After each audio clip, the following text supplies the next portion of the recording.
So Better Call Saul has just wrapped up its 4th season, and the reason why I'm bringing this video to you now is because like seasons 1, 2 and 3, I like to wait to watch the entire season before reviewing it, obviously. So just finished watching all 10 episodes of season 4, and I gotta say Better Call Saul is still going strong. By the way, this video will contain spoilers. I just feel like going into spoilery detail with season 4, so if you haven't watched it yet, do not watch this video. So the big chunk of season 4 for Jimmy McGill is him trying to find a way to pass time and make money until his law license gets reinstated.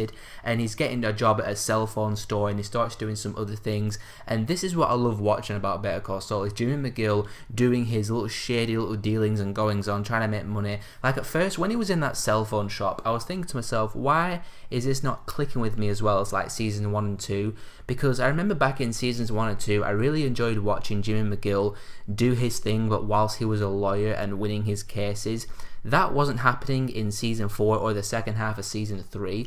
But once I saw where he was going with the whole cell phone thing and selling the cell phones on the streets, and how that's eventually going to lead to him being Saul Goodman with all those cell phones in the drawer, I really liked it. And also the schemes that he gets up to are just really enjoyable to watch, how he plans them all out and just strategizes about them.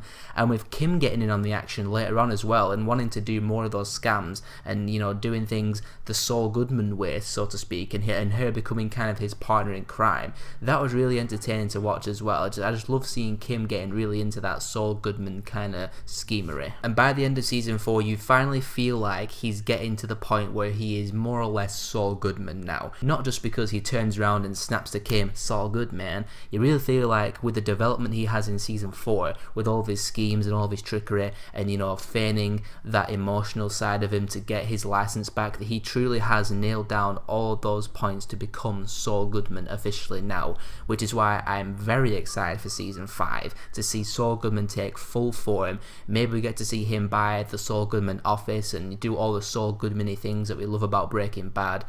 That's what I love about this show. The character development is just so on point, and it just goes to show how well written and also how incredibly well acted it is. Like, Bob Odenkirk has so many great moments in the show, like the whole speech in episode 10 where he's pretending to be emotional about Chuck, and then at the end he's like, damn, I got those guys. I was like, what? He was completely faking that? Oh yeah, Jimmy McGill, obviously. It also reminds me to be patient with Better Call Saul, because it is a slow-paced show that takes its time fleshing out the characters and the storylines, because in the first few episodes of season 4, I was a little bit unsure about some of the storylines and the directions they were going in. I didn't feel like they gave Mike a whole bunch of compelling things to do in season 4. He starts working for Gus Fring in season 4, which is what we've all been waiting to see, get towards that Breaking Bad timeline.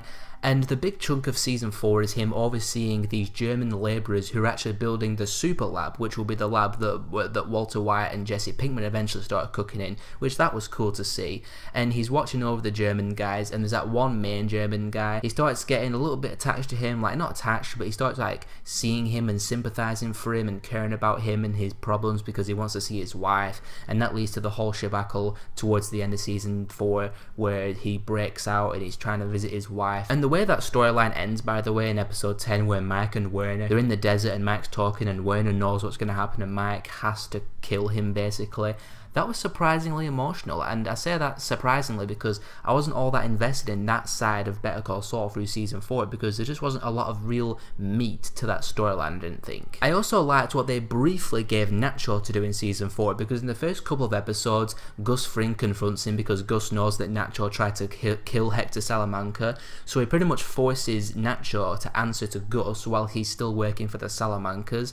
And I was thinking that could go in some really intense directions with, you know, Nacho working for the Salamancas but answering to Gus Fring at the same time. But he kind of ditched that storyline after about episode 4 or 5. We see Nacho again later. He's like overrunning the Salamanca operation, and then Lalo comes in, which we've heard a little bit about Lalo in Breaking Bad, so I'm very excited to see where he plays into the whole timeline thing. But I would have just liked to have seen more with Nacho working both sides of the Salamancas and Gus Fring's empire. Overall, I thought season 4 of Better Call Saul was the most pivotal one so far in terms of character development and getting us closer to that Breaking Bad timeline. The convergence has started where Better Call Saul and the Breaking Bad universe are starting to like cross paths and become more or less one and the same. Jimmy McGill's storyline was definitely the driving force behind the compellingness of season 4. Like when things go wrong with him, like when he gets turned away by those guys in episode 8 and they don't give him his license back and he's really angry, you really actually feel really bad for the guy despite the fact that he's Jimmy McGill and he's slipping Jimmy. But He's Jimmy McGill, he's Saul Goodman, we want him to succeed. All the other characters got solid work to do, even though I wasn't all that into the Mike storyline and I wanted to see more of the Natural storyline, but they still got some good stuff to do, and it builds a foundation for what we could see in season 5 of Better Call Saul, which, like I said, I'm really excited to see